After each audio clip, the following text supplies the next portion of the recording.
ঘোরার মতন অনেক জায়গা, ঘোরার মতন অনেক জায়গা। না না না, যাক এই আর কি, আপাতত এতটুক। ভালো থাকো, আর পরে আমরা একটু পরে চলে যাবো এই জায়গায় কিছু ছবি টবি তুলে আমরা চলে যাব।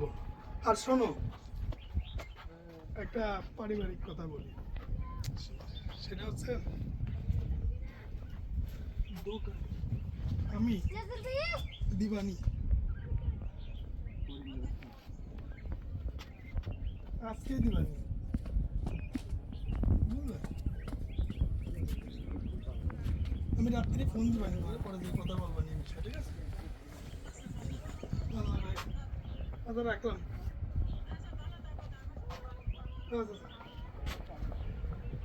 তুমি দাঁড়াও, আমি ছবি তুলে দিই, ওইভাবে ছবি তোলা হবে না, দাও।